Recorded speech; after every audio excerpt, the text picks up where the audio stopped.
Hello everyone, how's it going? I was just checking to see if I was live or not. I did not know. Everything seems to be looking good. Can you guys hear me okay? Is the screen quality good? And is everything looking pretty good? Do I sound good? This is like my first time ever live streaming.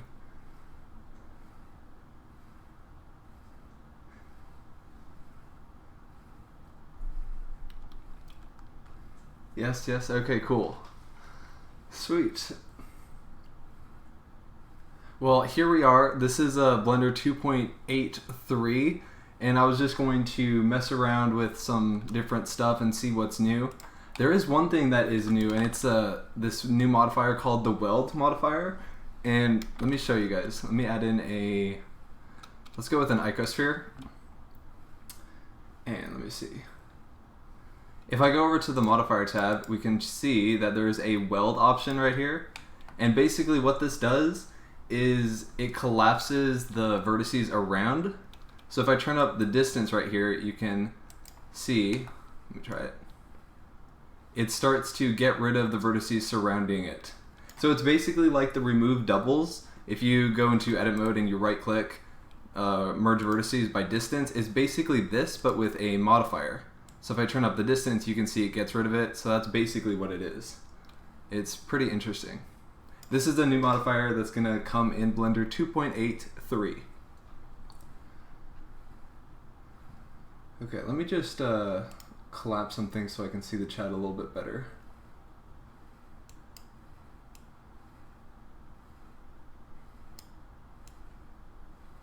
Okay.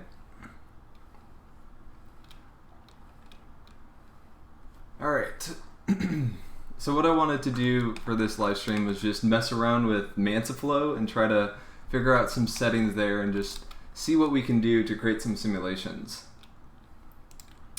So I'm going to add in let's go with a circle, and I'll just fill in a face, then objects down to quick effects and quick smoke. Then over in the physics settings, this is Mantaflow if you did not know. Here's all the settings, and currently we're on gas, which is the smoke, and we can change it over to liquid if we wanted to, which I think we'll leave it on gas for now. We might go over to the fluid later. And if this stream goes pretty well, I might actually critique your guys' renders if you want to. I'll put a link down in the description real quick of the Discord where you can send some renders. Just give me a second.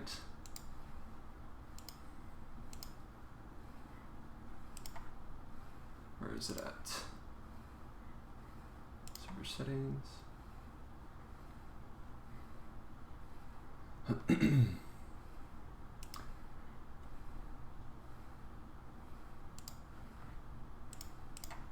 Okay. Hello SD, how's it going? One second guys, I'm trying to find the link. And if you want to send me your renders, go ahead and put that in the critique this channel once I find that link. So it would be in here. And right here, I found it.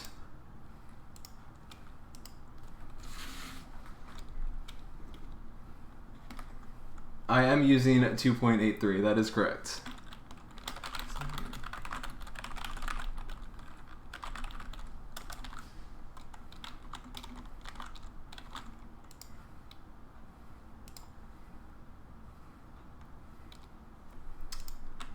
Okay.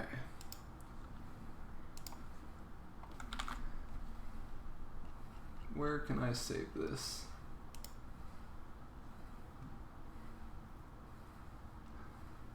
I am doing pretty good. Alright, so let's go ahead and get started with Mantaflow. So with Mantaflow, what you need to do is actually bake in the data first before you can view the simulation. So let's go ahead and turn up some settings. I'm just messing around with Mantaflow. I'm not really making anything. So the resolution we'll set here. Let's go with 32 so it just bakes in a little bit faster. It is not very stable. It has crashed on me a couple times, so we'll see if that happens. Let's see here. I love Mantaflow on the experimental branch of 2.82. How is this different? I don't think it's any different. This is just a newer version of Blender. I don't really see any differences that I know of. I'm going to turn on adaptive domain. And here in the reaction speed, let's have a lot of fire. So let's go with like 0.6. We'll see how that goes. And 50 is fine. Now for the inflow object, which is this circle, we need to set this up. The flow source mesh is fine. If this is set to geometry, it's just going to be the circle, and then it's going to just disintegrate instantly. So we want to make sure it's on inflow right there. Outflow will delete fire and smoke. We don't want that. We want it to have it on inflow.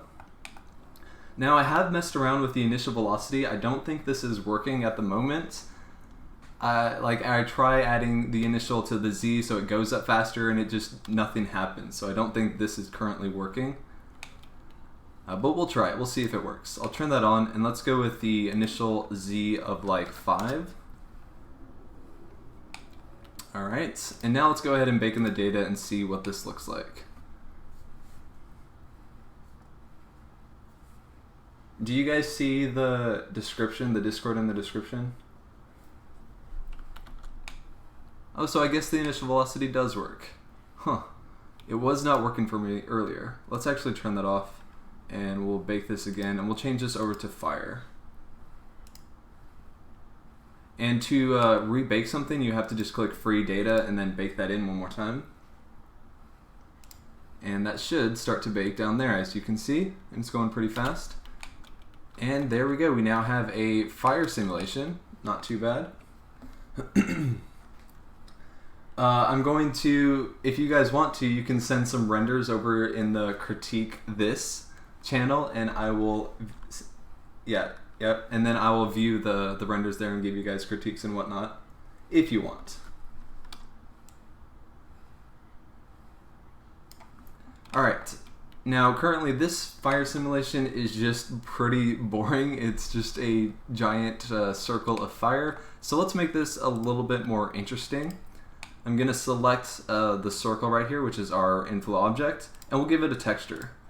The texture basically gives it so we can determine where we want the fire to be. And if you watched my Mantaflow tutorial I uploaded a couple weeks ago, we'll do that exact same thing. So we'll give it a new texture. We'll go with clouds. And the contrast, let's go up to a value of 5. And we can see here, this is what our texture looks like. Where the white is, there will be no fire, or there will be fire, and where the black is, there will be no fire. And the size we want pretty low, like 0.1. Alright. And let's go ahead and bring that into the texture right here. Cool, cool. Now if we were to bake this right now, it would just stay in the exact same position. Let's go ahead and animate the offset so the texture actually moves around. So on frame 1, let's go keyframe, and at frame 50, let's bring it up to, let's try 0.3. We'll give that a new keyframe. Alright, now let's go back over to the domain settings. We'll free that data, and I'm going to lower the flames just a little bit. Let's go back to 0.7. Bake data. We'll see how this simulation looks. Alright, there we go. That looks pretty good. And this guiding option, I've tried to figure out what this does, and I have no idea how this works. I think it might be some sort of obstacle that the fire can interact with. I'm not exactly sure. Let's see if we can figure that out. Let's add in a cube and scale it down a little bit. And we'll just give this a fluid, set the type to effector, and then a guide. And we'll see if the fire actually interacts with this cube. Alright, we'll see how that works. Let's go ahead and free that data and try this again. Bake data. And there we go. And we'll play this. And is the fire interacting with it? I can't really tell. Let's go into wireframe. Okay, so it looks like it is, maybe? Oh, never mind. There is fire inside the inside the cube. It is not doing anything. Huh. Yeah, I have no idea what the guides do. Let's go ahead and delete that. Alright. Cool, we got one render in the Discord, so if you guys want me to critique your renders, go ahead and send them in the critique this channel in the Discord. Link is in the description. Alright. Let's see here. We have some other options like noise, and this will give the fire some more detail. And it's basically like the high res in the regular smoke simulation in Blender 2.8. And the upres factor is basically the divisions of how many upres factors it will be. So let's go with a value of 1, so it bakes pretty fast. And now if we bake in this noise, we can see down here it's starting to bake. This will look a lot better. Now if we play it, we can see our fire is a lot more random now. That looks pretty good. Let's go into rendered view and see what happens. Rendered view, we'll play this. We can't see anything, so let's go ahead and fix that with the material. And here's our material for our smoke domain. Let's turn up the black body intensity and we should get some fire. Yes, we do. Let's go with a value of 3. There we go.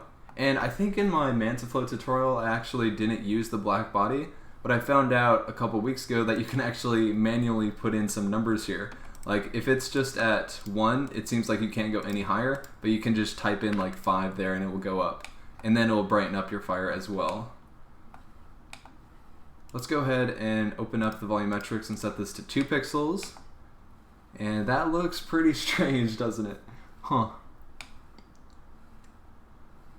Volumetric shadows, we'll turn that on. It's probably because we set such a low resolution in the simulation. If we were to go with a higher resolution, it would look a lot better.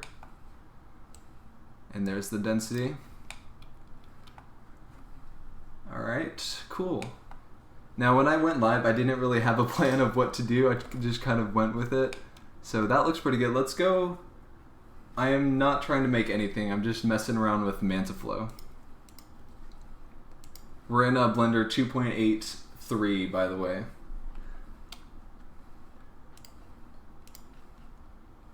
Let's see what some of these settings do. I'm going to free the noise and just uncheck that. And underneath the fire, maximum temperature. Let's just see what happens if we bring this up to like 10. And the flame vorticity, let's go with a value of 5 and see. Oh, you can only go to 2 actually. We'll see what happens when we bake this in.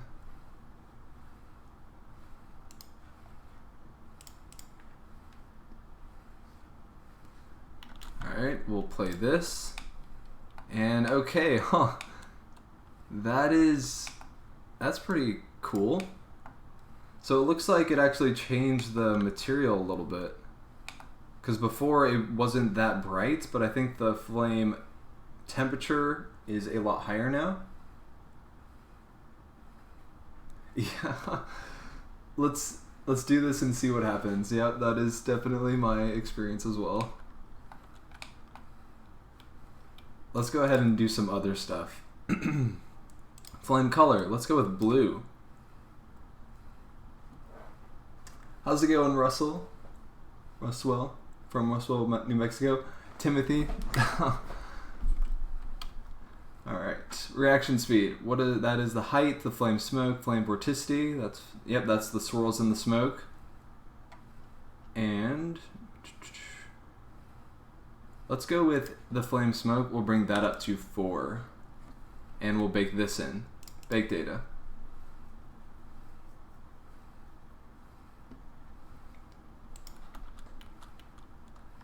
Alright. Huh. So I think that just added more smoke to the simulation, but we can't really see it because the flames are just way too high. So let's bring the maximum temperature back down to like 3. And we'll go with the reaction speed. Let's see. The vorticity will bring that back down to 1. The reaction speed, that is the height. Let's go higher. Let's go 1, and I think that will bring the flames lower if I'm not mistaken. And the border collisions, let's go with top, so the flame will actually hit the top of our domain. And we'll bake in this data and see how this looks. I'm still learning Blender, just got into it a month ago. Nice, that's pretty cool. We'll play this, and yeah, so we can see that the fire is a lot lower and it's going a lot slower now, but it is interacting with the top of the domain, which is pretty cool.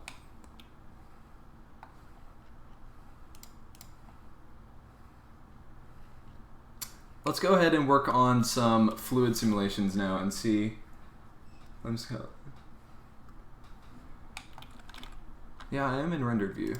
Yeah, I think the flame color is because I lowered the maximum temperature right here. See, if I was to bring this up now, I think it would go back down to that white color. So if I bake that in, we can see, once it's done baking, that it's now that white color. Yeah, so the maximum temperature actually changes the way the fire looks.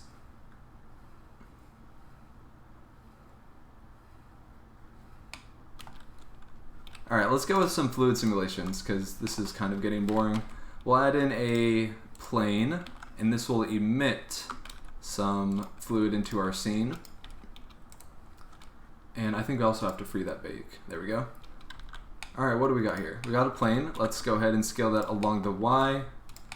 And this domain is currently too big, so we'll scale that down and just place that into our scene, something like that. Alright, for this we'll go with fluid and set the type over to flow, and then we also need to set this over to liquid since it's going to be fluid. And let's bring that more into our domain. And then the domain also has to be on liquid. Well, now I feel stupid. I've been trying to learn Blender for a few years now and I'm still a noob. Yeah, we're all still trying to learn Blender. I don't think anyone really fully understands all of the stuff in Blender, so we're all still learning it. Alright, let me select my plane, drag it up. Okay, what do we got here? This is for the fluid, the resolution divisions is right there, and the cool thing about Mantaflow is there's a bunch of new particle systems. Right here you can see there is a liquid flip, and this is the flip particles, and these are super cool, and we'll get into those. And then under here we also have spray, foam, and bubbles. Do you use keyboard, mouse, or the open tablet? I can't get used to the tablet and pen. I tried using a pen and tablet a little bit. I wasn't really liking it, so I stick with just a keyboard and mouse. Alright, so for this, let's go ahead and enable... Let's go with foam particles. I think those will look good. And foam is just basically the top part of the fluid. There's a lot of particles that are on there. And we don't need this window anymore, so let's just collapse that. And now for the flow object, we got liquid. And here you can see here the flow behavior is geometry, so it's just going to be this plane. We want it to be on inflow. Use inflow. Yep, that's good. Flow source is the mesh. Surface thickness, I think this is the area around where the plane is, so the higher you set this to, the more spread out the fluid will emit. And we'll turn on initial velocity and we'll give it in the X direction a value of 5. And now we'll bake this in and see how this looks. So a resolution divisions of 32, and we'll bake that in. And we can't see anything, so let's go ahead and enable mesh. And the upres factor we will leave at 2 and bake this in. And I think this is where it starts to get a little buggy because I baked both of those in and we can't see anything. So yeah, I think the liquid is bugged at the moment.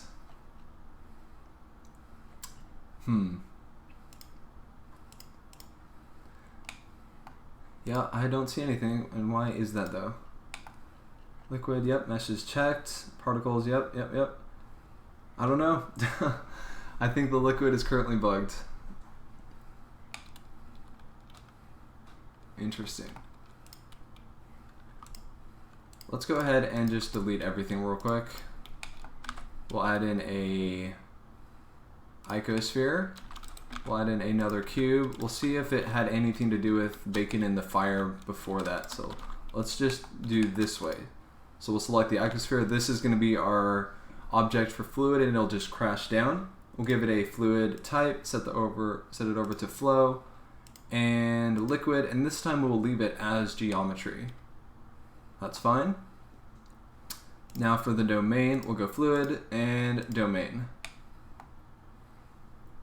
Here we'll set it over to liquid. Flip particles, we'll bake in the mesh. Resolution, we'll go with 32. Bake that in. Hopefully it'll work this time. Flip particles, yep, that's good. And bake in the mesh. And I don't think it worked because it went really, really fast. Oh, something happened. Yep, we have a little bit of fluid right there, but nothing else. So yep, the liquid simulation is bugged at the moment. We can't really do anything with it. Huh. Interesting.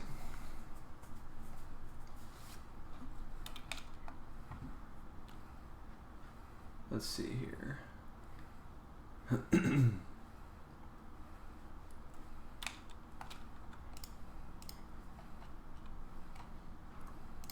Let's see what happens if we can bake in the spray particles. Let's see. Nope, that didn't work either.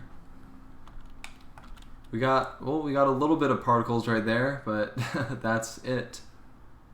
Yeah, Mantaflow is bugged at the moment. All right, let's go ahead and model something. What do you guys want me to model? And I am very bad at characters, so let's not do that. What should I model, or what should I create?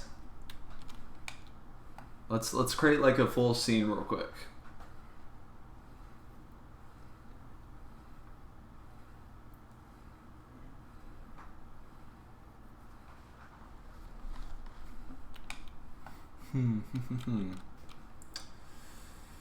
A ramp, like a skate park ramp or something like that.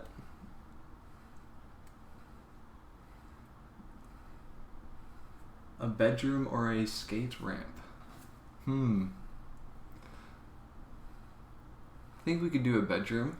Should we do a realistic bedroom with some models and whatnot? Regarding fluids, I wonder whether closing and reopening Blender might help. I don't know, because I've tried doing this liquid in this new version of Mantaflow like plenty of times and it's never worked for me. A battle axe? Let's go ahead and get rid of this Blender 2.83 and just go to 2.81. We're going to wireframe, make that as fluid domain. Battle axe might be cool. You guys want to do a battle axe? Let me open up some images real quick, see if we can find some cool reference images. Battle axe. Images. What do we got?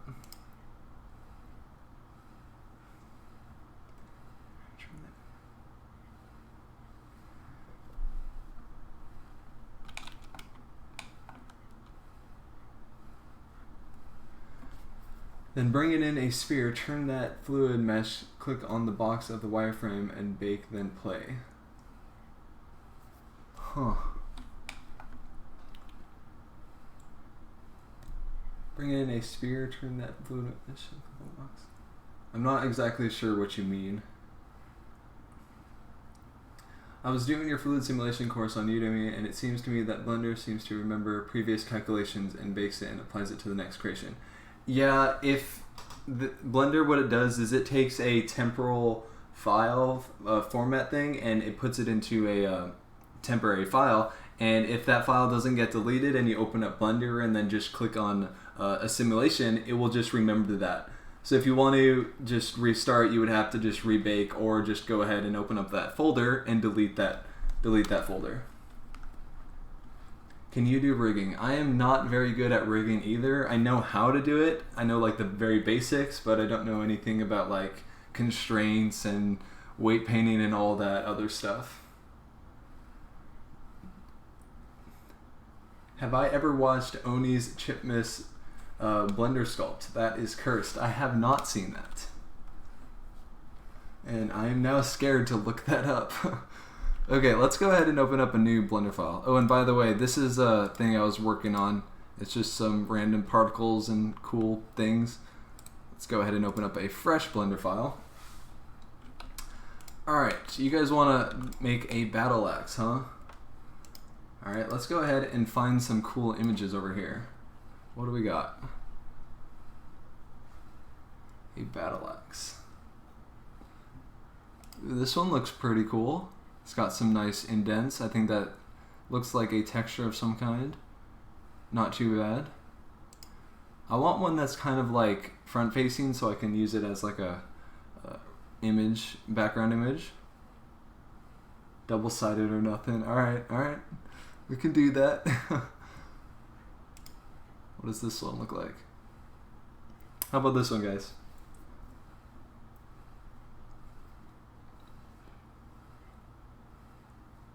This one looks pretty cool. I think we can do some sort of modeling with this with some curves and maybe a Boolean modifier. And then we can use like a wood texture, metal texture. I think we could do something cool with this. Alright, let's go ahead and save this image. Save it to desktop. Then from here, we'll go Shift A. Alright, here we are in a fresh Blender file. Let's add in that battle axe image. Images as planes. And this one. Let's go into material view. Yep, there it is. Alright, front view, we'll rotate that. And I want this to be straight up, so we'll go 45 degrees straight up like this. And let's go ahead and scale that up just a little bit. Alright, so let's add in a cylinder, of course. That's going to be our first object to start modeling it. And actually, I want to add in an image, a background image instead. I think that will work better so we can actually see it in wireframe. Add that in, and then over in this panel here, we'll lower the opacity because it's currently way too much. Lower that, we'll rotate it 45 degrees, and scale it down. Okay, let's go ahead and start modeling. So we'll go right in the middle of this, like right about here, scale it down and go into edit mode. Right here, it looks like we just need to extrude, scale out, extrude down, extrude, scale in, extrude down. And we got some little things right there, but we'll add those later. All the way down at the bottom. Extrude, scale out, and extrude, scale outwards. It doesn't need to match the reference image perfectly, but just something similar. And here it's sort of rounded, so extrude, scale, we'll bring that lower, kind of round out this. Extrude, scale, extrude it downwards, extrude, scale, bring it down. Then we'll start to round out this area. Scale it in, and something like that. Yeah. That works. Maybe I will try bringing this in just a little bit. And I think I want this more defined, so I'll add in another loop cut and scale this in like that. There we go. Okay, that looks good. Now over here, then we get into the actual modeling where it gets a little bit more technical. So, go into edit mode, box select that, drag that upwards, and I think I will add in a cube and start modeling it that way, because here we have like some square faces on each side. So I think a cylinder is not going to work too well. So we'll go ahead and add that cube in, scale it down, and bring it over here. Alright, center that up. We'll grab this edge and add in a loop cut there and scale this in just a little bit. And then we'll just grab the cylinder and actually bring that all the way into the cube.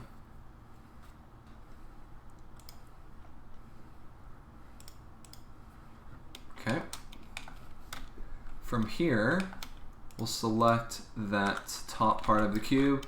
Oh, hold on. Wireframe, toggle X-rays. There we go. Extrude up, scale it inwards. Okay, not too bad. We'll extrude this part up. Extrude, scale along the X. How is it looking from the side? Oh gosh. Let's scale that inwards and shape flat. That looks a little bit weird, doesn't it?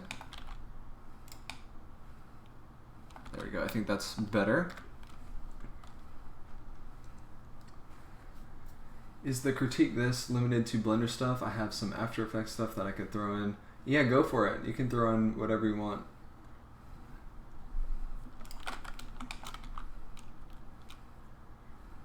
Oh yes, I should probably enable that. Thank you for reminding me. Alright, right here, we will bring that down and extrude upwards.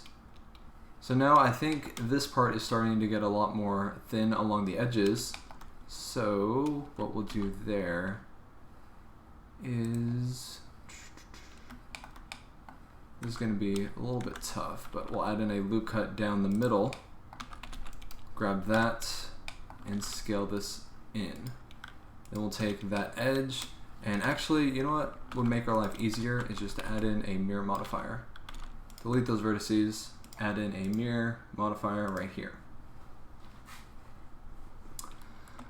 And everyone who is watching, you can go ahead and submit your renders in the Critique This channel in the Discord. Link is in the description, and then in a little bit we'll review those and I'll give some critiques and whatnot.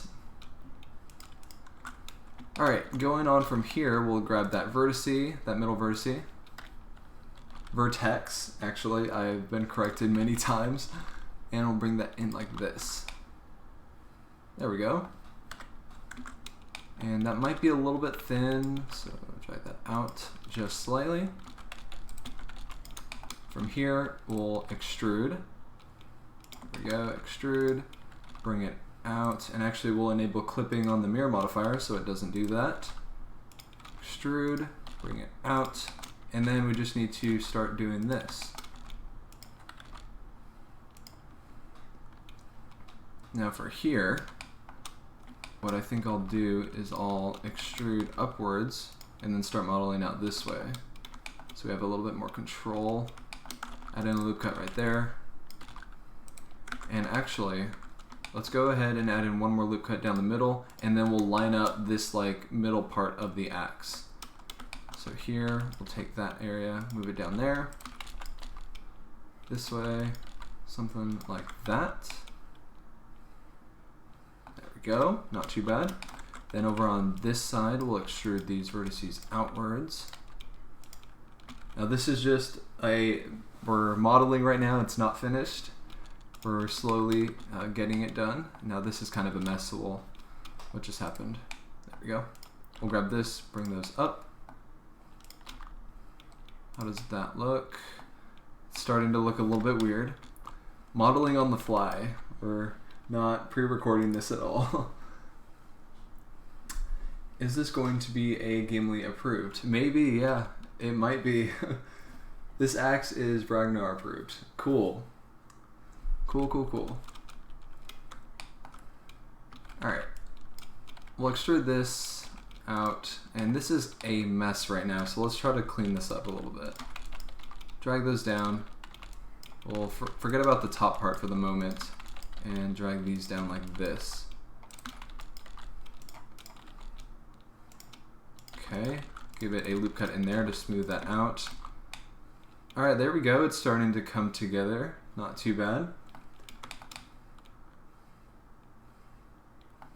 Alright, and actually this has a pretty harsh turn from like being pretty thick over here and then thin, so let's go ahead and make this a little bit better.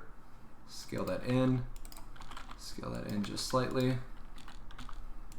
Something like that I think will just help create a better transition between those two. And then from here, this part is going to be a little tricky, but we'll grab these vertices are actually out of place, so we'll move those back in. Grab those, move those in. Okay, there we go. All right. These vertices need to come up. This vertex also, vertex, keep saying that. So we have a kind of sharp edge at the top. This vertex also has to come up. How does that look? Not bad. Let's actually lower this entire thing, and then we'll grab these and drag them up. All right. I'm trying to think of the best way to model this part of the axe. Now, I think I'll just continue to extrude this outwards. I think that'll be the best. And we'll drag these, bring them back, something like this. I want to make a transition from this part, because we can see if I just move this out of the way, there's like a black line between this part of the axe and this part. So I think actually just adding an entirely new piece might work. Bring those in just slightly. What is going on over here? Oh, there's no vertex in the middle. Okay.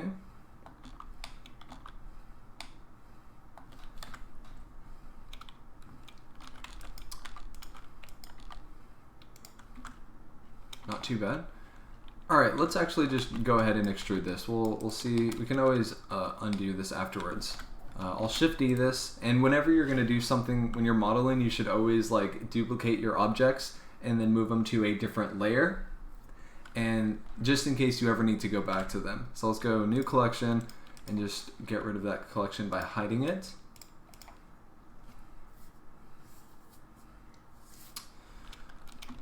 Out to the edges and down. That's probably a good idea. Yeah, so let's go ahead and work on this part. We'll extrude this outwards, and then we'll do the same thing. So we'll select those right there, drag them out, and there we go. We'll just line up the outer part of the blade, or outer part of the axe along this edge, and then the thinner part will be up top. We'll add in another vertex or loop cut, something like that. Then here, how do we want to do this?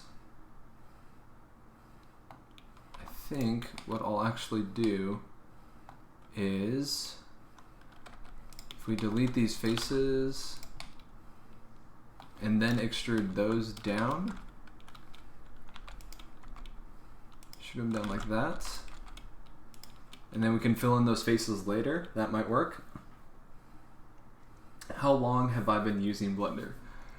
Oh gosh, probably like 5 years, I think. It's been a long time. That is for sure. Okay, from here we'll just add in those faces, and I think we'll have to, I don't want to do this, but I think we'll have to do like a face like that. Oh, I grabbed the wrong vertex. This vertex, this one, not that one, this one, this one, this one, and this one. We'll create a face there. And then we'll do the other side as well. Create a face here. This is kind of a mess right now, but it's fine. And there. So then we can start extruding this part down. Then we'll fill in this face as well. There we go. Cool. Please save this stream. Oh man, this is unedited and you want it to go on the channel? We will see. We will see. This part I don't really like, so I'm going to smooth this out so we have a better transition. Bring it down. What I might do actually, if this does well and people like it, I might re-record modeling this axe and then upload that. How does that look? Let's go into solid view. Okay, it's coming along. It's coming along. Right here, we will grab all of those and start extruding down. Scale it inwards along the X, like that.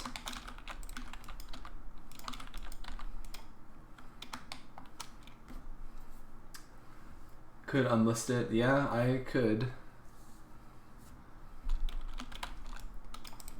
extrude that down. And let's rotate this a little bit so we don't get some weird stuff over here. We'll need to rotate this like that. We'll smooth this out later. Might grab those in like this. And then keep going, extrude, rotate. Then we'll bring those in. Blender is becoming my favorite program. Yes, it is quite a good program. You can do almost anything in here. Video editing, which I actually don't recommend. You should use Premiere, but you can do modeling, VFX, all sorts of stuff. It's pretty like universal. You can do so much stuff with it. Here we will extrude all of these vertices once again. And before we get any further, let's actually line up the outer part. So we'll bring those down. Because here we can see we have like a flat part and then it has the part where it goes in. So we'll just line up this edge along that. Something like this.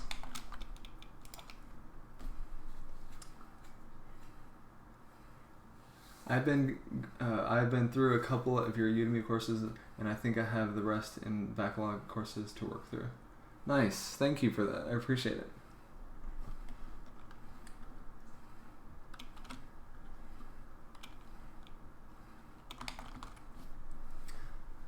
I'm literally meant to be moving all my stuff because I'm moving houses tomorrow, but I must learn. Yeah, good luck with the move tomorrow. I hope everything goes well. You gotta learn Blender, that's for sure. Let's go ahead and add in another loop cut and smooth this out. And how the edge is a little bit rough, so let's grab this edge and kind of smooth this out. You want to make sure everything looks good, and we'll probably add in a subdivision surface afterwards, after we're done with the modeling phase. From here we will extrude this down. We'll select all those vertices. Extrude down. Now here, what are we going to do? I think I will add in a couple more loop cuts and then just drag these parts in like this once we get to this part. So we'll extrude this one more time. Extrude it down, rotate it around, and then we'll line this up. So here, we'll line it up there, like this. There we go.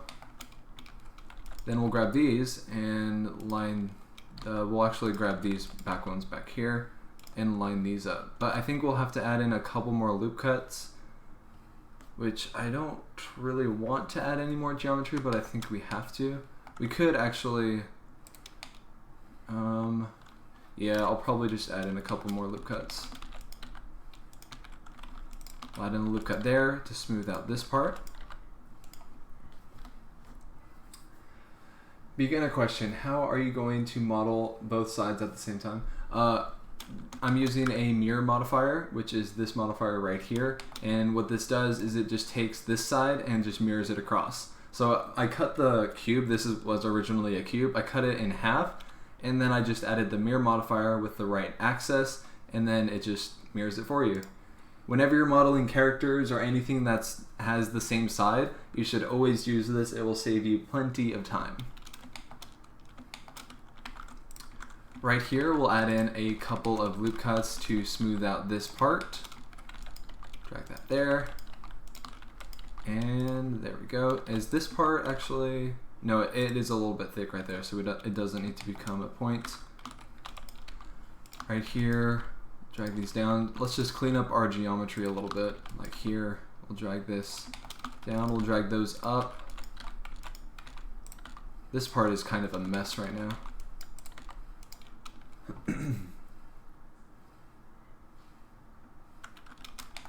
Okay, I think I'm gonna have to add in a couple more loop cuts because this is something right now. Bring those back. Actually, you know what I'm gonna do is I'll just move these back, and we'll just like get rid of these, delete those, get them out of here. Get rid of that too. Then from here, we will grab, actually I don't want that, I want to delete you. And from here, we will just extrude these down. I think I deleted too much, actually. An easy way to fix this is to just press F to fill that in. And then what we'll do is, how am I going to clean this up? Bring those back. Actually, I think we're okay. Let's fill in this face right here. Fill in that face by pressing F. We'll fill in this face. F, we'll fill in this face. F, and then over here. And then finally we'll just fill in all the others. This clipping is making me so annoyed. Turn that all the way down so we can actually zoom in. Fill that in. Hold on, I missed the vertex. There we go. Vertex there, face there, and then finally face right there. Okay, now let's fix some of the issues that we have. So currently, let's get rid of this loop right there. Then we'll drag these closer. Then we'll drag this closer. There we go. Now it actually looks pretty nice.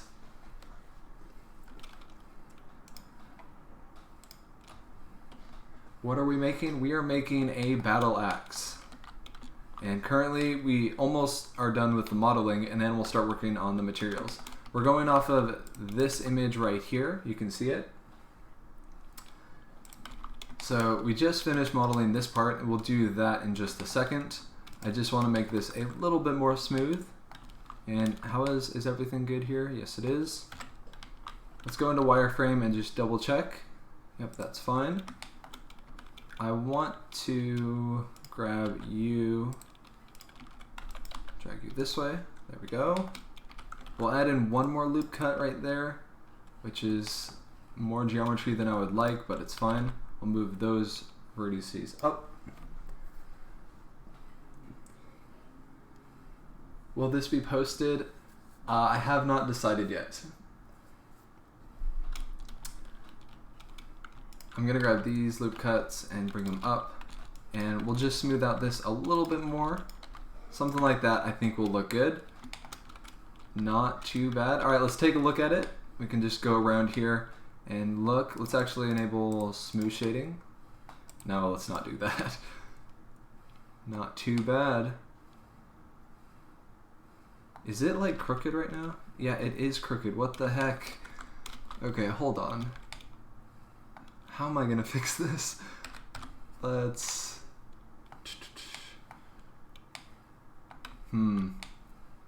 I think what I'll do is just proportional editing maybe. If I press O, that will enable proportional editing, but I also want to make sure this is on connected, so it will go up this way rather than grabbing the vertices right here. So we'll go back in this way, press G, Y, bring that a little closer.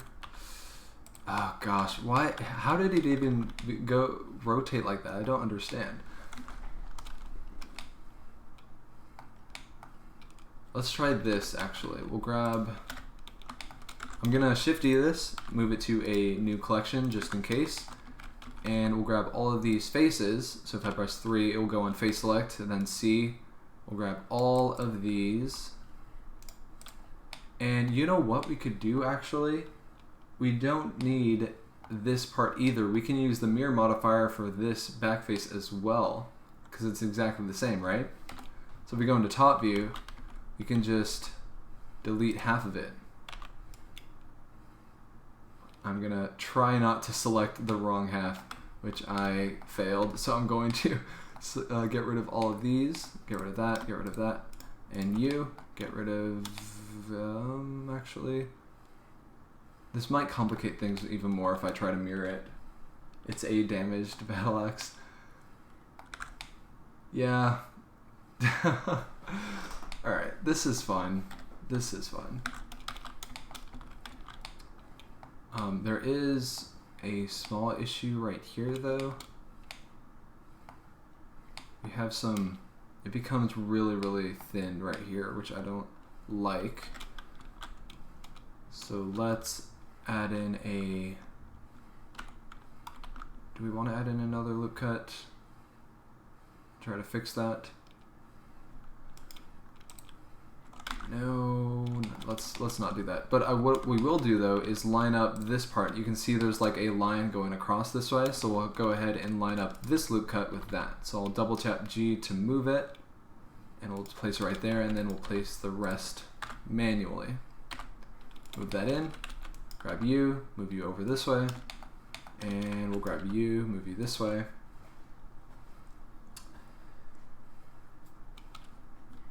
And over here, I could strategically hide, then press S0. Yeah, we can do that. Let me just fix some of this real quick, and then we'll try something like that. Okay, so how are we going to do this?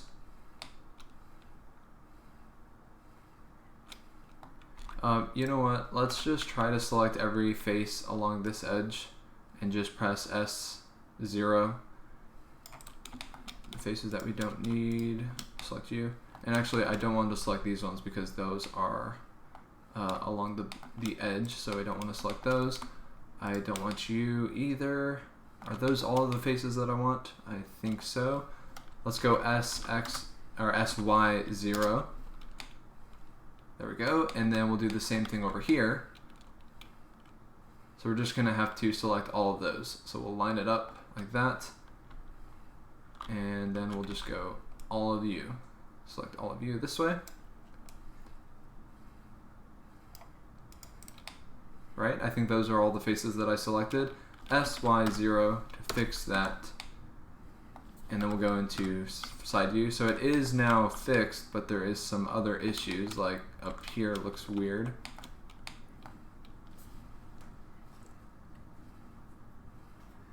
Why not delete the wrong side? Yeah, you know what, let's try that. The problem was I was selecting like all these other faces and stuff, and it was not really working.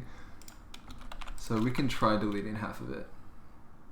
So like that, I think. Did that work? Yeah, I think it worked, right? I don't want to delete you guys. I will delete you. I don't want to delete you. Under here, we'll get rid of that. Is that all of them? I think that is all of them, right? Nope, not these ones over here though, because that will get rid of everything. Let's try that. I think that is good. X, we did duplicate it, so just in case, vertices. Then we'll enable the Y-axis. We'll select everything, just move it out. Oh, hold on, we'll turn off clipping for a second. Move it out this way. And then we'll go into top view. So this is the problem right here. It's all like rotated this way. Let's see if we can just move these back. Actually, now if we turn on clipping and then we move these in, it should fix itself, right? Like that. Yeah? Did that work? If I go into side view, it looks good right there. I think we fixed it. This part I don't really like, so I'm gonna grab you, those two vertices. Drag them out. Why is there no face right there though? Was there no face there before? In that case, I'll just delete you guys. There we go. Okay. And then over here, this is not connected. So we need to select all of you. Press F to fill, no. We'll extrude you out this way. Make sure clipping is turned on, and then we'll give this a face. Extrude that down so it's a quad. Go into side view, place that there, line it up correctly, and then F, and then we'll select you, F, there we go. Now we have a face, and we also have to do this over here as well.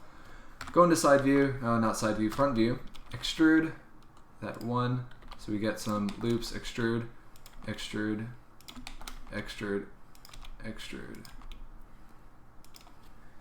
The axe is looking good, thank you. And actually I don't need that. Then from here we'll just have to fill in all of these. F, F, and then we'll fill in that face, we'll fill in this face. Then we'll come down here, we'll do the same thing. F to fill in a face. I like working with quads. This helps the modeling a lot better. Like working with triangle faces is just not good in some cases. Like sometimes when rigging, using triangle faces is actually pretty good, but for what I'm doing right now, I like using square faces. There we go. We have fixed that issue. Not too bad. There is some weird thing right here, but I think it's okay. I think that actually looks kind of cool because of that part right here with the transition. I think I will leave that little weird line right there in. But what I might do actually is just move it just slightly. So I might move these over here like that. And then right here, we'll move this way and line that up just like that. How does that look? Not too bad, not too bad. What happens if we add in a subdivision surface? Right click and shade smooth. I think we'll have to go above, nope, not above. We'll have to actually just select that middle and move that closer to get rid of that seam in the middle. Did that work? Oh, actually there's a face right there. Get rid of that face. That should fix it. There we go. Cool. And if we wanted to, we can go into front view and just start adding in a couple of loop cuts to clamp down on some of those rounded edges. Or I might just not do that and just not add the subsurf. Shade flat. Okay, let's go ahead and work on this top bit. We've been focusing on the axe for quite a long time. Let's go ahead and work on this. And for this, we will add a cone. I hardly ever use this, but for this instance, it actually works. Now currently, it's too many vertices, so we'll go ahead and bring this down to a value of 4. And then we'll scale that in. Place that right there. And now we do need to rotate this. Actually, do we need to rotate it? No, we do not. We'll leave it as it is and just place that in. Here I will extrude and bring that in, something like this. Extrude, scale in, extrude, scale out, and there we go. But now, if we look at it, it looks like that. So that's a problem. Let's take a look at our reference real quick and kind of zoom in here. Okay, so it looks like this top bit of the axe is a lot thicker than the sides. So what we will do is fix that by selecting, can I select? There we go. We'll grab all of these and then we'll go S0, make it flat, go into proportional editing and drag this out just slightly, something like that. Yeah, maybe. Over here, we'll grab you, drag you out just slightly. Down here, this is a little bit thin.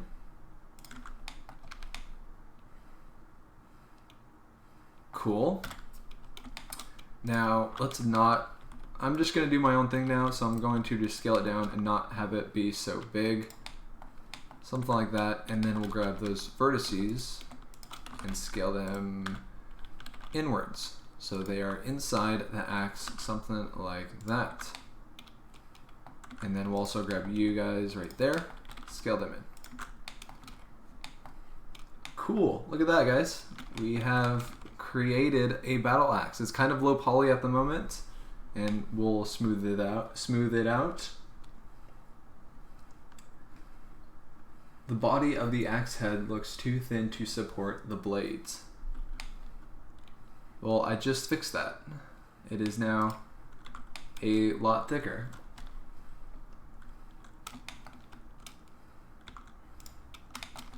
Are you talking about like right here?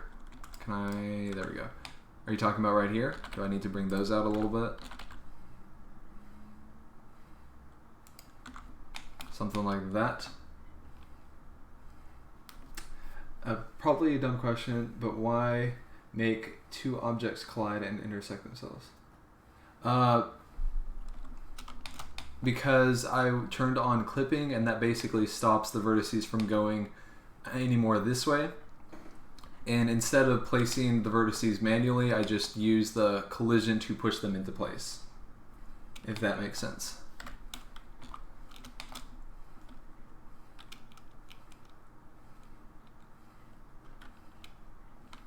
All right, let's go ahead and do a little bit more detail work now. So for like right here, we'll drag these, I'll get rid of proportional editing. Drag those in. Drag you in like this, so we have a little bit more round. I think that will look good. Drag this one in.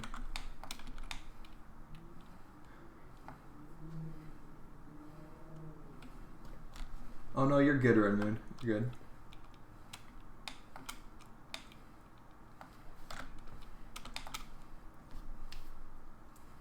I meant the top with the flat upper axe.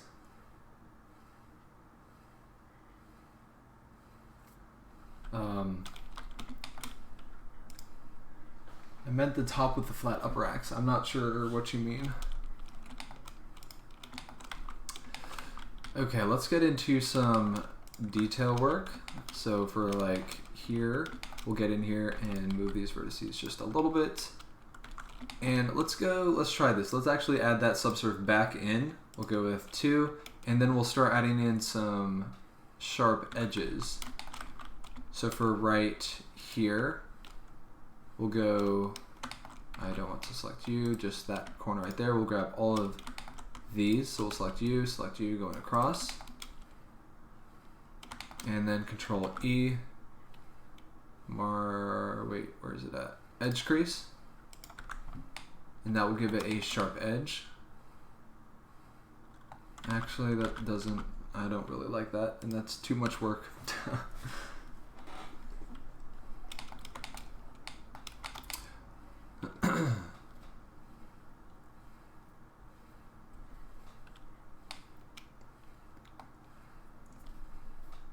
The base of the cylinder at the top, why does it go inward? Are you talking these vertices right here? Because I don't want it sticking out this way. I wanted it to be inside the axe head. Because before it was like this and it looked weird, so I just bring those in so it goes inside the top of the axe. Hopefully that's what you meant. Okay, also guys, in just a little bit we are going to critique some renders. So if you haven't already, go ahead and post your renders in the critique this channel in the Discord, and then we'll take a look at those. And you can post as many as you want, I don't really care. Alright, so for here, let's go ahead and continue. This top bit, we'll drag that up just slightly, like that. And then we will go, man, this is not looking the way I want it to look.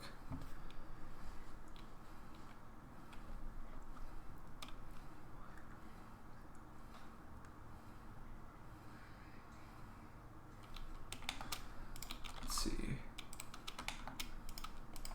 Okay.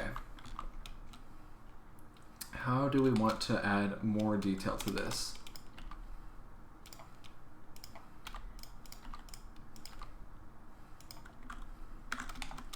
Here, grab you this way. There we go. That makes it look a lot better. There we go. Now we're starting to work a little bit better. This part is a little messed up with the modeling, but it's fine. This isn't that important. What are your PC specs? I am running a i7-97K, 3.6 gigahertz, and then my graphics card is a RTX 2060.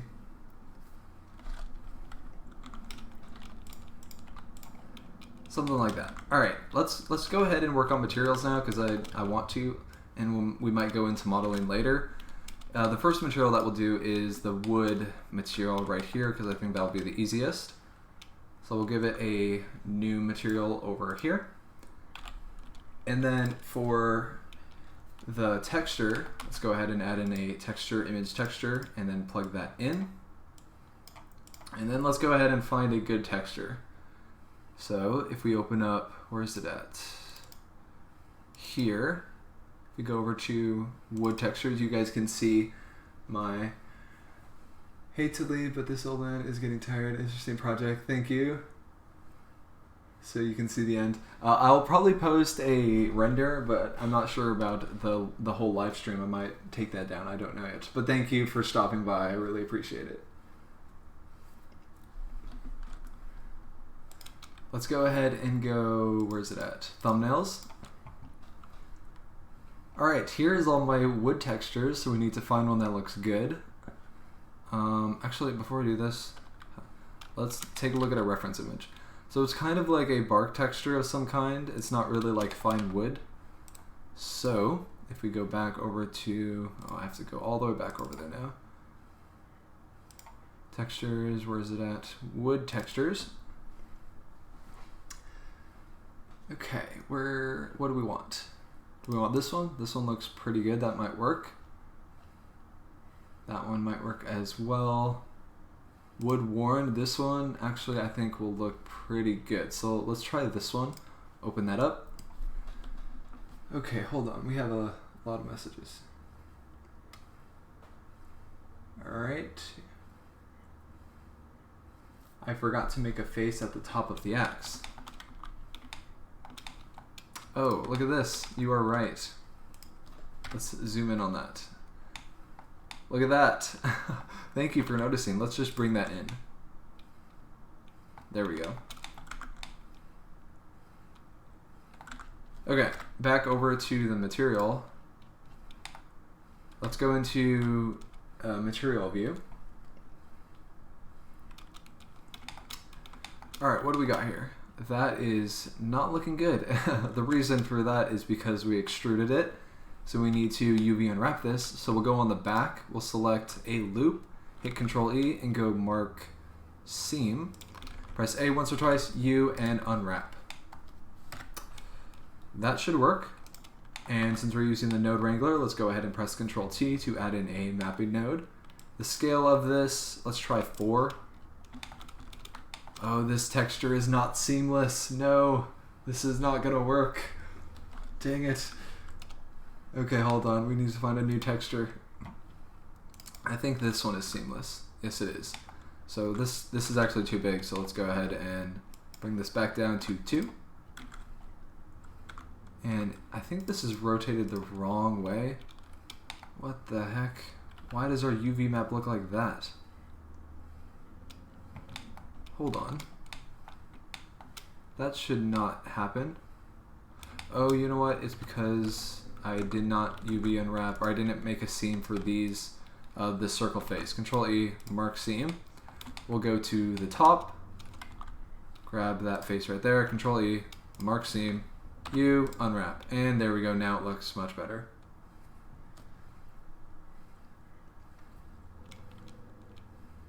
The map looks like a pencil, yes. Yeah, it does, but now it's fixed. We can rotate it this way and scale it up. Now this should look a lot better now. If we go into material view, there we go. That looks much, much better. We can actually bring that down. Cool. Not too bad. It's kind of like wood that has been sanded down. Hello, Architects Tools. Welcome. Let's go back to the shader editor and fix this material. So currently it's too bright. I think I want to actually bring the color down. So I'll add in a hue saturation node, bring the saturation down, or the value down, I mean, and then the saturation up. Maybe change the hue. No, we do not want to change the hue. That's fine there. One more down. Minecraft birch tree axe. Yes, that it does look like that, doesn't it? Okay, that's fine right there. Maybe we will bring the roughness down slightly, like 0.4. Go into render view. And currently we're using cycles. I might change it to EV later. So this is what the material looks like. I'll bring that value back up. Okay. And I do want a little bit of bump, so do I have a normal map? Let's check. I don't think I do. Which texture did we use again? It was this one? Yeah, I don't have a normal map. So what we'll do is we'll just take in a math node, set it down to multiply. Then we'll take the color of the image, plug that into the value, and then the value into the displacement, and that will give us some bump right there, which is currently way too strong. So we are going to lower this, bring it down to a value of 0.05. That is still too much, so we'll go 0.0, let's go with 3. And I think that will look pretty good. All right. And you know what? Let's add in an HDR so we can actually preview this a little bit better. And if I go to my HDRs, let's add in this one. There we go. Now we can see our model a little bit better. Now this is still too strong, so let's go 1. A little bit of bump. Okay. Now let's work on this metal part right here. Now I don't know how to procedurally generate that pattern, so I think I'll just add in some sort of texture of some kind. But for now, we'll just go into edit mode, select that part, go over to the material, and give it a new material. So hit the plus sign, new, assign, and then if we go back into rendered view, we will have a new material right on that spot. And also, I'm going to shade smooth and give this an edge split so we don't get any weird issues of shading. There we go. So that part looks metallic, so we'll drag the metallic all the way up to a value of 0.8, and then the roughness we'll bring down to a value of 0.1. And yep, there we go. Then from here, let's see what I have in my textures for metal stuff. So I'll go over to my textures. Where's my metal textures? Here we go. This one actually might work, but the pattern is too small, so it actually won't work. I don't really have anything in here. So I'll delete that. Would you use stencils to get a pattern? Maybe that might work. Huh. Let me see here. We might be able to just use like a displacement texture of some kind. Let me go to textures.com and see what they got over there.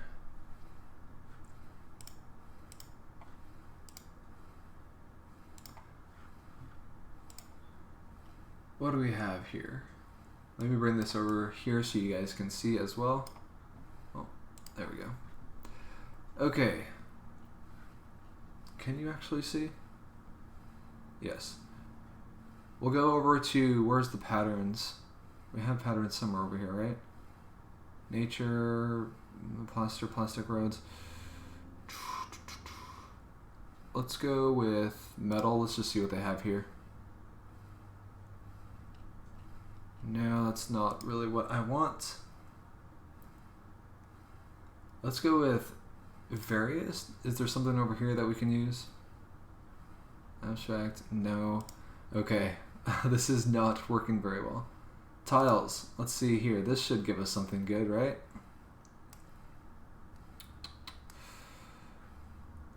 We could try what is over in this folder.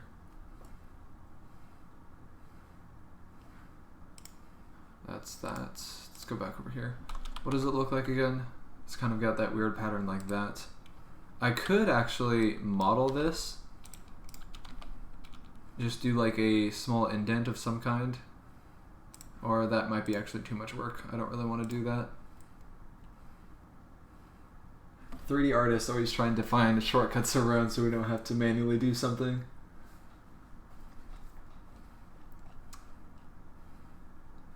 This could work right here. It's not the exact pattern, but it could work.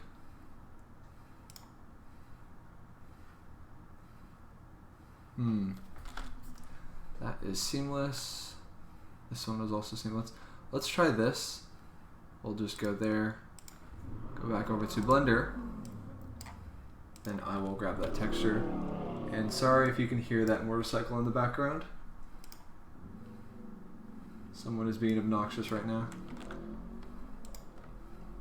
Let's go here, and we'll bring that texture in. And a cool thing about Blender is if you just click and drag, you can just import a texture just like that. So now we'll take this and use it as a displacement map rather than a color. So we'll go Shift A, we'll add in a converter math node, place it there, set it over to multiply, then take the color, plug that into the value, then the value into the displacement. Now hopefully this works. It's not really working. And I think the reason for that is because the UV map is way too large. So we'll go UV image editor, and we'll select that texture in the drop-down menu, which is this one. Yeah, currently you can see it's way too big, so we'll scale that up, place it like that. So it's kind of working, but what we can do to make it better is scale this down actually, like that. We will clamp down on those colors. So if we just take a look at this, we'll Shift A, we'll add in a color ramp, and it's actually stressed right now, so let's fix that. Hold on, we need to go back over here. We'll take this, plug that into the color. So we need to fix that texture. Let's go into material view, UV image editor, we'll scale that up so it clamps down on those so it's not as stretched. And we'll actually place it right there.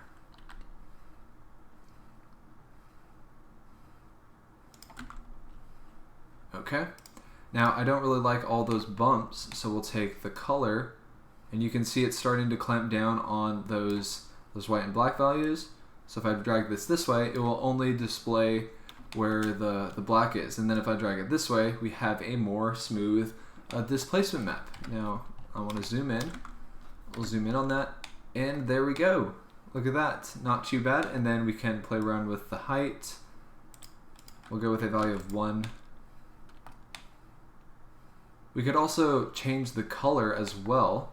So if we wanted to, we can just take this exact thing, plug that into a mix node. We'll add in a color mix, take the color, plug that into this one, and actually no, we'll plug that into the factor. So now we can take two colors, the black and white. If I wanted the outside edges to be a different color, I can just go blue, and then for the inside, I can just go like red.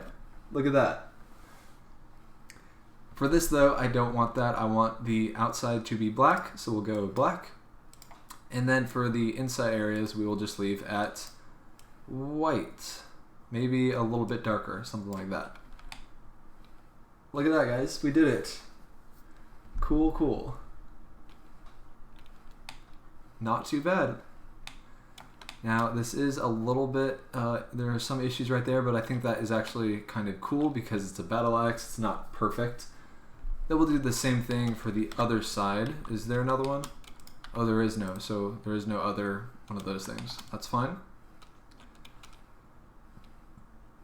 There is a like black line across this way. So to do that, not too bad. Nice. Nice. How do we want to do that? Do we just want to add in another texture or add in some sort of object?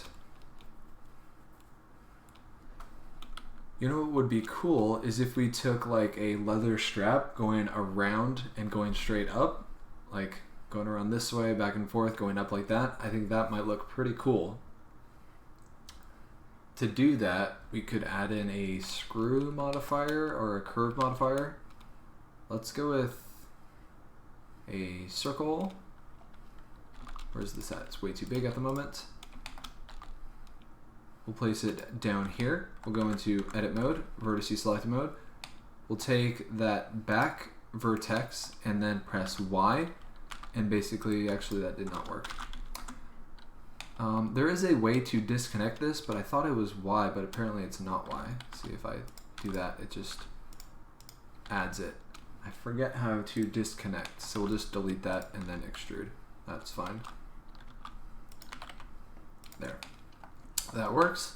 Then from here, we'll go G, Z, actually we'll go proportional editing, front view, and scale this down actually before we do that. Scale it down to the width of the cylinder.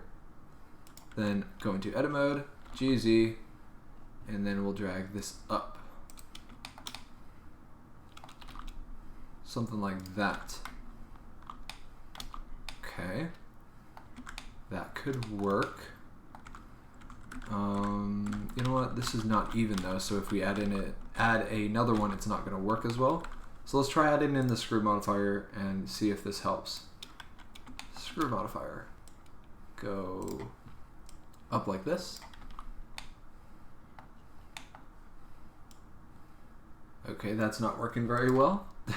And I think the reason for that is because there's too many vertices. So we'll zoom in on this. What we can do is just get rid of everything except for one. So we'll go all the way around this way and just leave the front facing one. Get rid of all you and get rid of all you, but just leave that one vertex.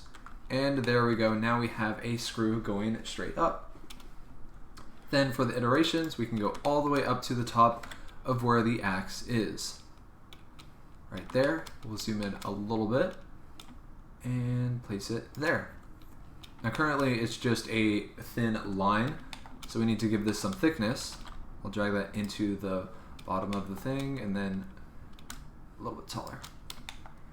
So to give this some thickness, what we can do is just go into edit mode. Where's the vertex? Select it, we'll zoom in on it, and just give it some thickness by dragging it across. Oops. Get rid of proportional editing. Extrude, Y, X, this way. Give it some thickness, and drag it this way so it wraps around like that. And there we go. We now have a strap going up the side of the axe. That looks pretty sweet. We can also give it some thickness going backwards if we add in a solidify. I think that will work. Right. Yep. And we'll Control A, set the scale of it so it works correctly. What just happened? Oh man, okay. Bring that down. Since we Control A scale, it just shot straight up because we're dealing with something really small. Yeah. Okay, there we go. Now it's fixed. And now the solidify is way too big as well, so we need to lower that down to the size of a strap, something like that. I think this is working, but it needs to be fixed just a little bit down here. Zoom in on that, and then move them back just a little bit, so we don't get any issues going up. Yep, there we go. Now it's nice and smooth. Now to smooth this out even more, we can add in a subsurf modifier. Give it a value of 2. And there we go. Now we'll go around. There's no issues, I think. Go into front view. And then this part, there is an issue. Man, the zoom in on this is really annoying sometimes. down here, we'll zoom in on that and just bring this out. Oh, the reason for that is the subsurf. If we drag that above, no, that didn't really work. Nope, that didn't work either. I guess this is fine. We might have to not use the subsurf so we can get the entire thing. Yeah, it's very small, you won't really notice it. Now there is 2 of them though, so what we need to do is just duplicate this and rotate it 180 degrees. So we'll select it, Shift D, R, Z, 180, enter. Did that work? Oh, I also need to mirror this. So we'll select that one right there. Or do I need to mirror it?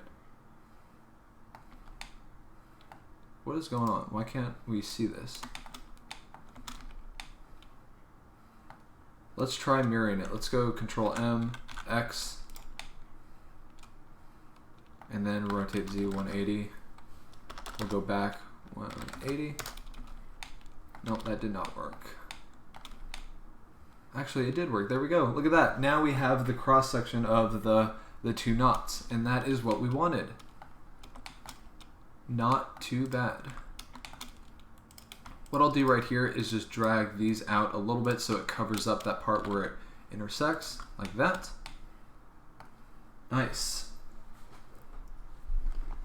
Okay, now we'll get into the material of, we did the material there, we'll do the material for this real quick, and then how long have we been going? An hour and a half.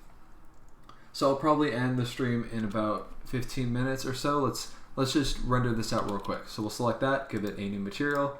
We'll go with like a dark brown color, something like that. Okay, and then we'll give that same material for the other one as well. Select that. Down here, we will give a, oh, this also has a pattern. Huh. Let's give this that same material for the pattern. Go into material view. Now currently it's way too big, so we need to fix the UV map as well. Where's our UV image editor? There we go. UV image editor. And then we'll select that texture so we can see what we're doing. Scale it up. Scale it along the Y so it fixes the stretching. And there we go. I think that's fine. It doesn't need to be perfect. Yeah, that's okay for now. Now this part, I wish I had a better texture. I don't think this texture on the right is going to work as well. So we'll have to find a new texture or just give it a metal material.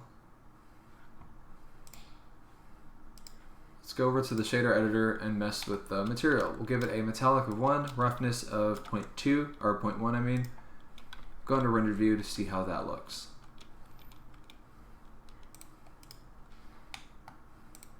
Huh.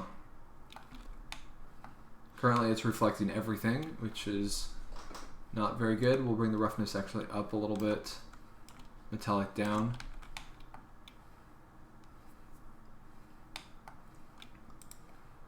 Let's add in a smooth shading and we'll see. Let's see what happens if we add in an edge split.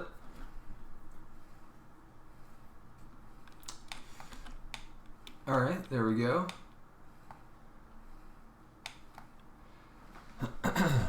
Let's see. This top of the X head is not looking very good, is it? Alright, so what we'll do is we'll go over to textures and see if we can find a better texture that we can work with. So we'll exit out of there. And is there something else that will work? This could work, but I don't think it's seamless.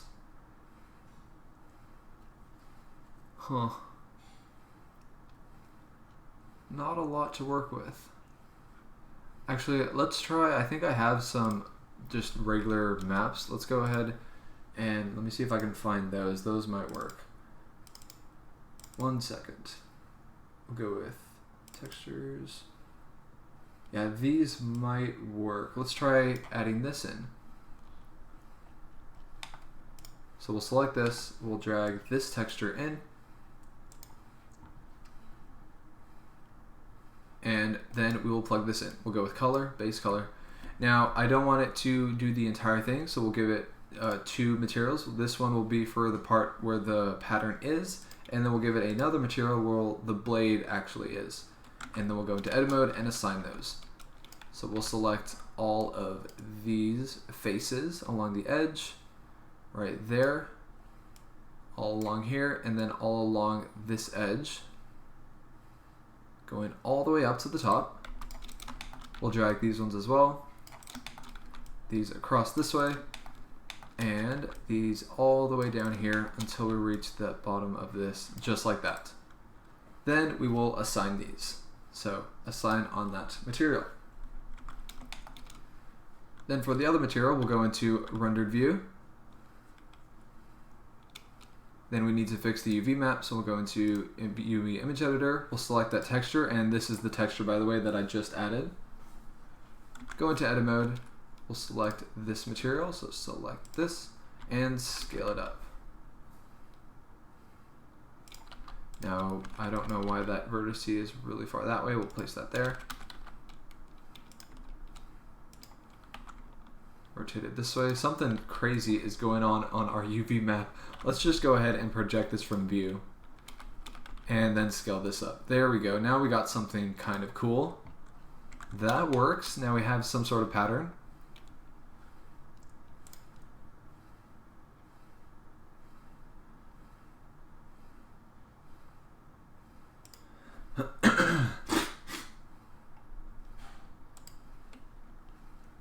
Okay.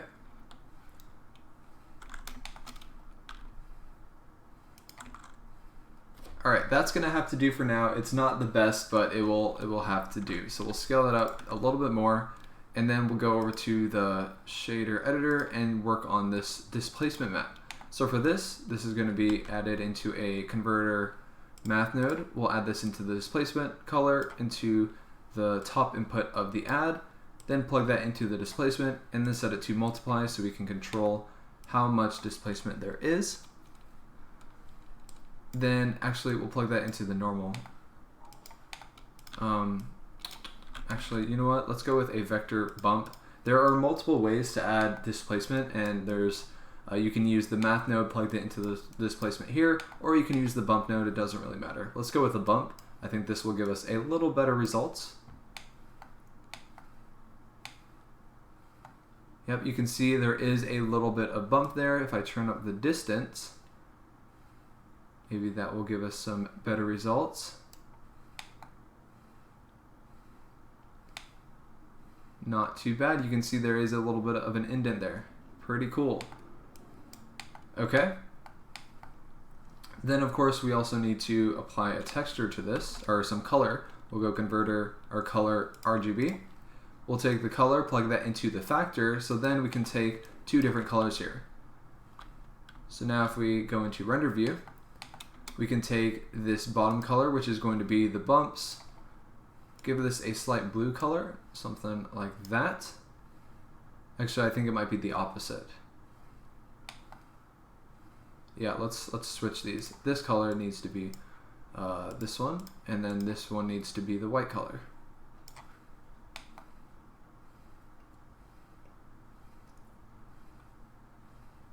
There we go. We have a pattern on our battle axe. Then of course we need to mess with the roughness a little bit more. I'm going to bring that down to 0.3. We'll select that other material, bring the roughness down, and the metallic up to a value of 0.8.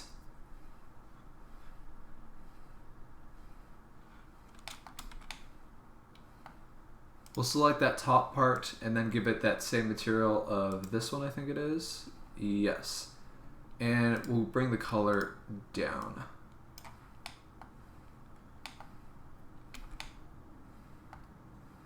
Pretty cool.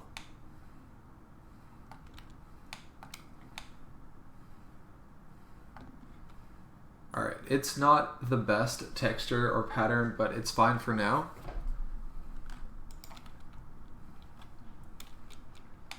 Just came back looking good, thank you.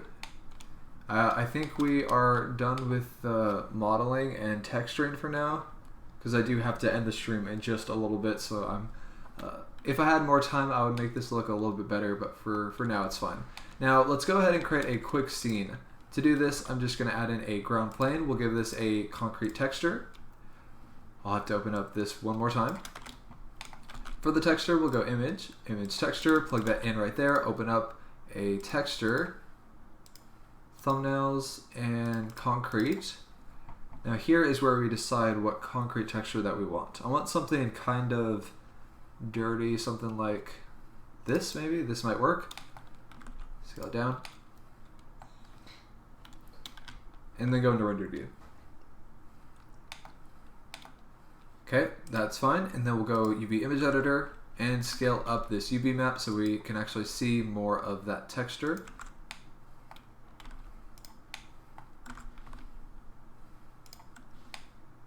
There we go. Now I do want to be able to rotate this axe around so we can actually place it how we want. So an easy way to grab every single object that you have on your model is to add in a empty node. So I'll Shift C to snap my cursor to the center. Shift A will add in a empty plane axes. Scale that down. Then we'll select all the objects, deselect the background image, select this one, deselect that. Do we have everything selected? We have to also select those two straps right there. Make sure your empty is the active object, which I think it is. And then press Ctrl P and go parent.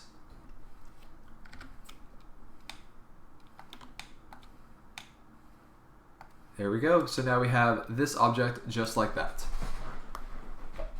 And this will move every single other object, as you can see right there. Thank you for showing it later. Goodbye, Timothy. Thanks for showing up. All right.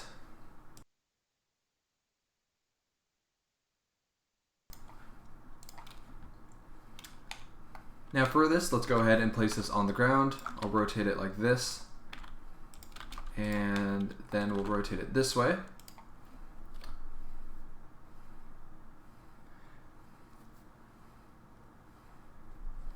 So Brever, thank you for showing up. And then we'll place the camera right about here. Now, what you can do to add in some really cool interesting effects to your render is to add in some depth of field. So what we'll do is we'll place the camera how we want. Something like this should work perfectly fine. I'll add in another empty right here, Shift A, empty plane axes, lower that down a little bit, then we'll select the camera and bring it on that, or to focus on that empty. Depth of field, empty, and which empty is this? This is empty 001, empty 001. Then the focus, or the f-stop, we'll bring down to 1. Rendered view, we'll see how that looks. There we go. Not too bad. We get some cool effects of motion, or some depth of field. This bottom of the X is pretty good. We'll bring it up to 1.3 actually. Nice. The HDR will lower this down to a value of 0.1. And then we'll add in a sun lamp to really make this look pretty cool. Actually, not a sun lamp. We'll just drag this lamp down, give this a orange color, something like this, with a strength of 1000. Do we want higher? Let's go 1200. And then we'll place it over this way. Rendered view. We'll see how this looks. That is too strong. Let's go with 700.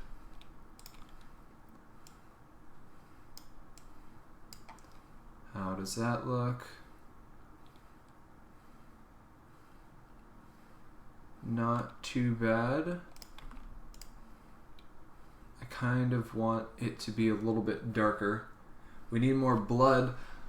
You want me to add some blood and textures and all that? That's gonna... I do have to end the stream in a little bit. I don't think we have time to add more blood.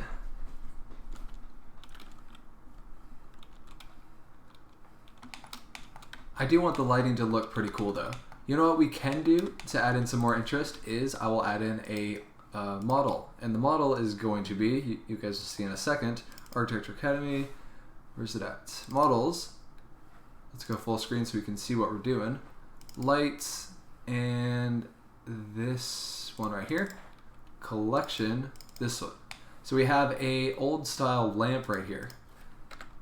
Place that, actually, let me select the object. Which empty is it? It's this one? This one? Yeah, this one. We'll place that over here. So we get a model in the scene, and this will just give us some more interesting effects. And you know what, let's get rid of this lamp and move it over down inside this other smaller lamp. Bring the size lower so it actually fits inside. There we go. And then drag it this way. For the color, we'll go lower and set the power of this to 200. Go into camera view, we'll see how that looks. There we go, look at that. That is starting to look pretty good. The strength is a little high. Let's go with 150.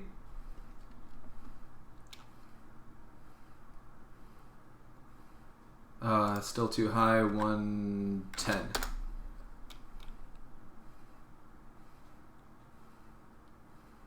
There we go, not too bad at all. Let's bring the world even darker, 0.0. Actually, let's just get rid of the HDR and just use a black world. A little bit brighter.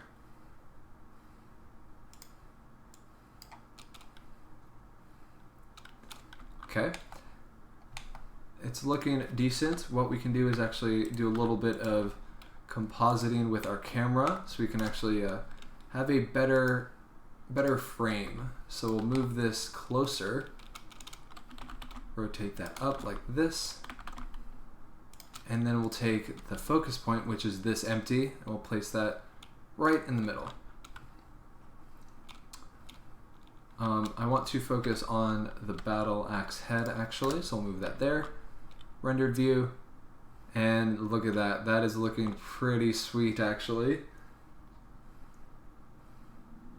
Not too bad. This part is a little bit awkward. So we'll go into edit mode on this. I just want to add a little bit of bevel to this part. Just these vertices. This one, this one, this one, this one, this one, and this one. Control B. Oops.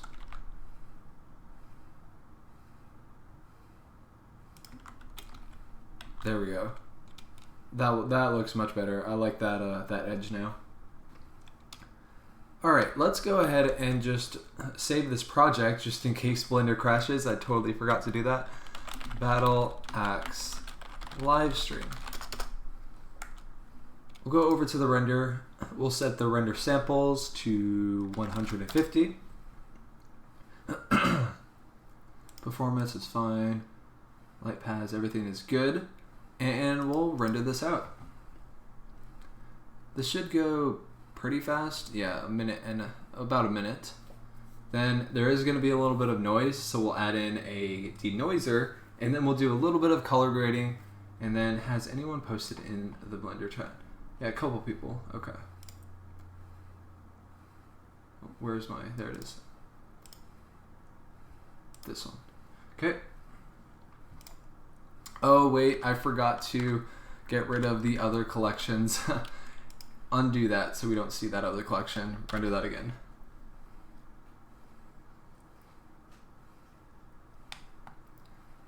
That should only take about a minute.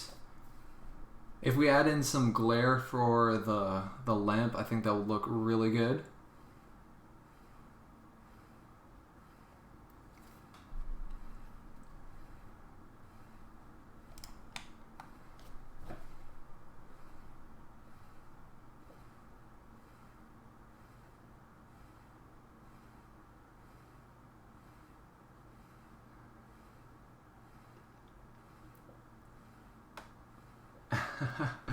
I've done that on like 4-hour render times and wanted to commit. Yeah, it's so annoying when I forget to disable layers. All right, there we go. We have our render. Let's go ahead and go over to compositing, and then we'll add in some glare. To add a viewer node, you can just Control-Shift-click on that to bring that in. Then we'll add in a filter denoise first to get rid of any noise in our scene. And we could use the other passes for the denoise, but it's fine. I would have to re-render again. This scene isn't that bad, so we don't really need it. Then we'll add in a color, actually filter, where is it at? Glare. Place that there. Plug that into the composite. Set this over to fog glow. Then this should bring up a huge, as you can see there. That's pretty crazy, so the threshold we'll drag up to 3. We'll try 3.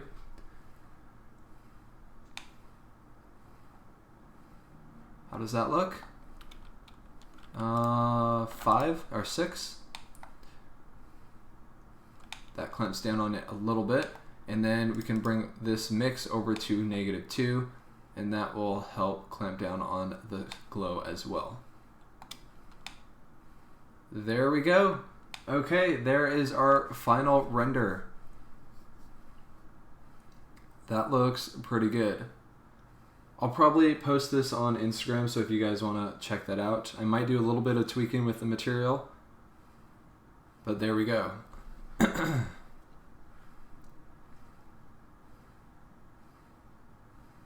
I've learned so much from just watching the stream. Thank you. I'm glad you learned something new.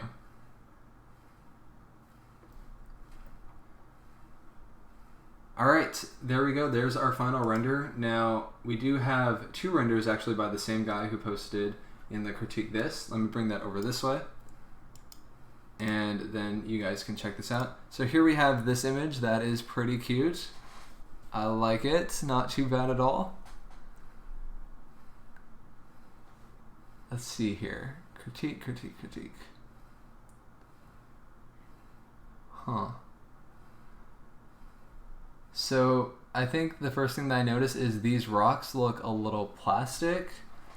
We have some pretty realistic looking sand right here, but we don't really, these rocks almost look a little bit plasticky. But everything else actually looks good. The overall depth of field, the framing, everything. Maybe mess with the mouth a little bit, maybe have this character smile or something like that. I think that would really help improve the scene. Maybe just make these up just a little bit. I think that would look really nice. Something like that. Finished the Blender Guru tutorial, and this was my outcome. Let's see what we got here. Final donut.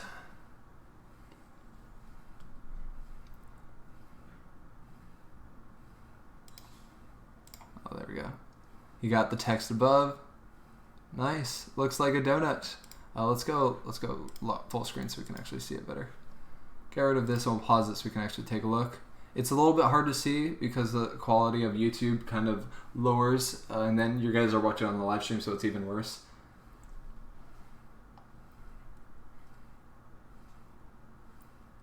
Oh wait, hold on. Is that his nose? Is that what you're talking about? Okay.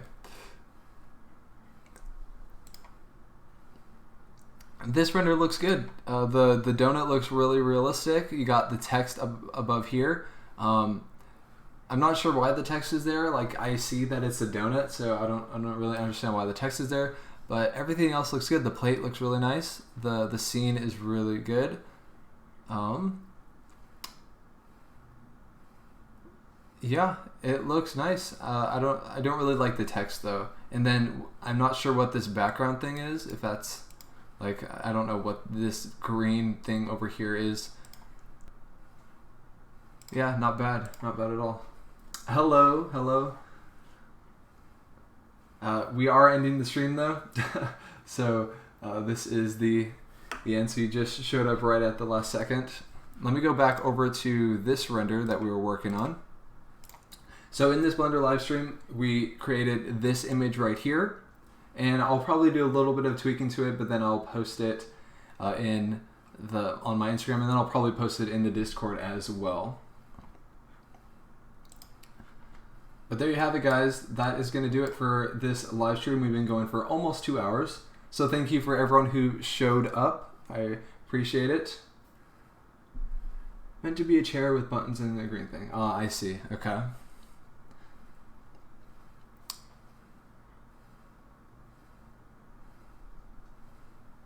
All right, well, that's going to be it. Thank you for everyone who stopped by and watched the live stream. I appreciate it.